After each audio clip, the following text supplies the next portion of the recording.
warahmatullahi wabarakatuh. Salam. Om Swastiastu. Namo Buddhaya. Salam kebajikan. Salam Pancasila.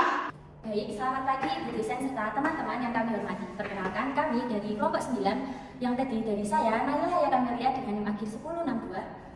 Saya Valentina Fatima dengan NIM akhir 1064. Saya Dewi Salihah dengan NIM akhir 1040. Saya Siti Rahmatul Sadia dengan NIM akhir 1059. Saya Putri Sandra Romansa Anggara dengan NIM akhir 1092.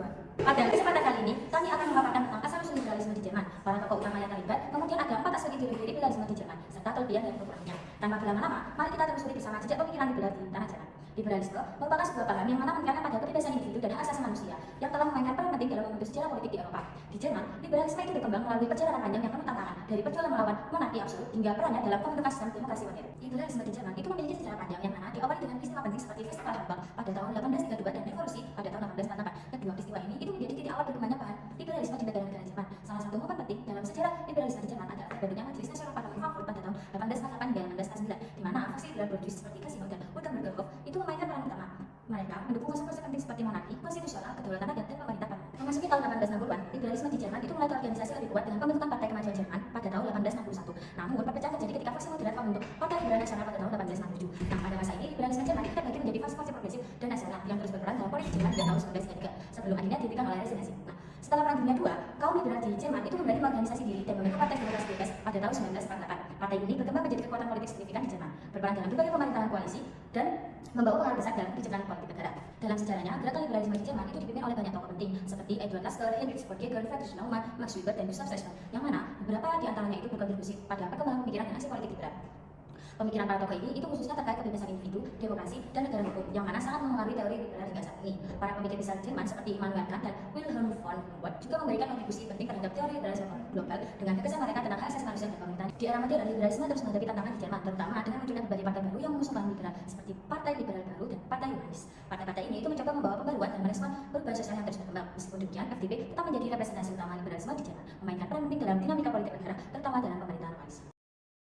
Selanjutnya tentang ideologi liberal yang ada di Jerman, berikut datanya.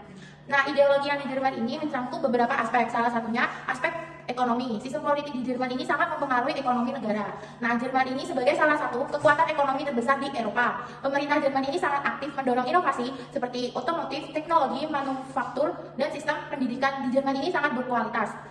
Dari segi keberhasilan ekonomi ini menghasilkan tenaga kerja yang terampil dan terdidik. Yang kedua, dari segi aspek keamanan. Nah, di negara Jerman ini keamanannya itu sangat kuat dan terkoordinasi. Di Jerman merupakan salah satu anggota NATO.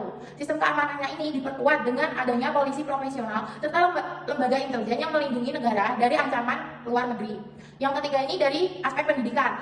Nah, pendidikan di Jerman ini memiliki sistem pemerintah yang berdampak besar terhadap sistem yang merata dan berkualitas di seluruh negara bagian. Pendidikan di Jerman ini gratis dan wajib selama 9 tahun. Pendidikan Jerman sangat didorong secara aktif oleh pemerintah untuk mendukung inovasi dan pengembangan sumber daya manusia yang berkualitas. Yang ketiga itu dari aspek kesehatan. Nah, di negara Jerman ini memiliki sistem kesehatan yang universal yang memiliki akses layanan kesehatan bagi seluruh warga. Sistem ini tuh didanai melalui dengan adanya asuransi kesehatan yang wajib dikelola oleh badan-badan asuransi baik swasta maupun publik. Warga ini bisa mengakses layanan kesehatan spesialis serta rawat inap tanpa biaya tambahan. Pemerintah ini juga aktif mendorong inovasi dan kesehatan yang merata. Partai Demokrat Liberal Jerman (FDP) atau Aliansi Demokrat Bebas memiliki berbagai kelebihan dan kekurangan dalam aspek ekonomi, keamanan, pendidikan, dan kesehatan. Dalam bidang ekonomi, FDP mendukung pasar bebas, pengurangan pajak, dan regulasi untuk mendorong inovasi serta pertumbuhan ekonomi. Namun, kebijakan pro-pasar ini bisa memperlebar kesenjangan ekonomi dan kurang memperlihatkan kesejahteraan sosial. Di sisi keamanan, FDP mendorong penggunaan teknologi modern, termasuk perlindungan dari serangan siber. Namun, pendekatan mereka yang moderat dalam perlindungan data dinilai memperlambat respon terhadap ancaman. Pada sektor pendidikan, partai ini fokus pada digitalisasi dan peningkatan kualitas pendidikan melalui pengembangan teknologi, tetapi masih kurang memberikan perhatian terhadap kesejahteraan sosial dan pembangunan infrastruktur di wilayah tertinggal. Sedangkan dalam kesehatan, FDP berupaya meningkatkan efisiensi melalui digitalisasi sistem. Namun, kebijakan pro-pasar mereka dikhawatirkan dapat mendorong privatisasi berlebihan yang dapat mengurangi akses bagi masyarakat berpenghasilan rendah. Selanjutnya adalah mengenai perbedaan negara Jerman dan negara Prancis. Dari segi sistem pemerintahan di mana negara Jerman adalah negara federalisasi dengan desentralisasi tinggi, sedangkan negara Prancis yaitu negara unitaris dengan tradisi sentralisasi di mana kekuasaan lebih terkonsentrasi di pemerintah pusat yaitu di Paris.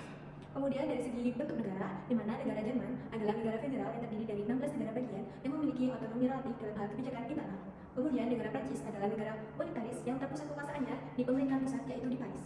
Kemudian dari segi sistem negara, yang dimana negara Jerman menganut sistem parlementer dengan kanselir sebagai kepala pemerintahan dan presiden sebagai kepala negara. Sedangkan negara Prancis yaitu sistem semi presidensial, di mana presiden adalah kepala negara dan juga sebagai kepala pemerintahan. Sementara perdana menteri memimpin pemerintahan sehari-hari. Kemudian dari segi struktur negara, yang dimana negara Jerman memiliki sistem politik yang lebih terdesentralisasi dengan kekuasaan yang dibagi antara pemerintahan federal dan negara bagian. Sedangkan negara Prancis yaitu memiliki struktur yang lebih terpusat dengan kekuasaan politik yang terkonsentrasi di pemerintahan pusat. Meskipun ada perbedaan dalam struktur pemerintahan dan tingkat intervensi ekonomi, Jerman dan juga Prancis sama-sama menerapkan prinsip-prinsip liberal dalam demokrasi, pelindungan hak asasi, dan kombinasi antara pasar bebas dan regulasi negara. Meskipun liberalisme di Jerman telah berhasil berkembang, penerapannya di Indonesia tetap menghadapi tantangan. Di Jerman, liberalisme beradaptasi dengan konteks Eropa yang mendukung kebebasan individu, pasar bebas, dan pluralisme. Namun, situasi di Indonesia berbeda karena Pancasila menekankan nilai-nilai kolektif seperti gotong royong, kebersamaan, dan keadilan sosial. Di Jerman, liberalisme berjalan seiring dengan nilai-nilai demokrasi yang kuat dan sekularisme. Sementara, Indonesia memiliki konteks agama yang lebih kuat, terutama dengan Pancasila yang mencantumkan ketuhanan yang Maha Esa. Pancasila juga menuntut keseimbangan antara hak individu dan kewajiban sosial, berbeda dengan liberalisme yang lebih fokus pada kebebasan individu dan ekonomi pasar bebas. Oleh karena itu, meskipun ada elemen liberalisme di Jerman yang bisa menginspirasi Indonesia, seperti kebebasan berbicara dan hak asasi manusia, penerapannya tetap perlu disesuaikan dengan nilai-nilai lokal dan kerangka Pancasila, agar lebih sesuai dengan kondisi di Indonesia. Solusinya, liberalisme di Jerman tidak semuanya layak diterapkan di Indonesia. Ada beberapa ideologi di Jerman yang layak untuk diterapkan di Indonesia, seperti kebebasan berbicara dan hak asasi manusia, karena hal ini mendukung prinsip demokrasi dan perlindungan hak individu yang juga diakui di Indonesia. Kebebasan berbicara memungkinkan masyarakat menyampaikan pendapat tanpa takut akan represesi yang penting untuk memperkuat demokrasi. Meskipun dijamin dalam undang-undang, pelaksanaannya di Indonesia masih terbatas dan memerlukan penguatan. Selain itu, perlindungan hak asasi manusia dapat membantu mengatasi berbagai masalah seperti diskriminasi dan pelanggaran HAM yang masih terjadi di Indonesia. Dengan menerapkan prinsip-prinsip ini, Indonesia dapat memperkuat demokrasi dan keadilan sosial dan perlindungan hak warga negara. Demikianlah pemaparan kami mengenai perjalanan panjang liberalisme di Jerman, sebuah paham yang telah membantu tatanan politik dan sosial negara ini dari masa revolusi hingga era modern. Dari perjuangan awal untuk hak asasi dan kebebasan individu hingga pengaruhnya dalam sistem pemerintahan demokratis, liberalisme tetap menjadi salah satu kekuatan penting dalam dinamika politik Jerman. Semoga pemaparan ini dapat memberikan wawasan baru tentang pentingnya liberalisme dalam konteks sejarah dan politik, serta memberikan pemahaman lebih mendalam mengenai dampaknya terhadap masyarakat Jerman dan dunia internasional. Baik, terima kasih atas perhatian dan partisipasi Bu dosen serta teman-teman. Kami dari kelompok 9 mohon undur diri. Sampai jumpa di kesempatan berikutnya. Assalamualaikum.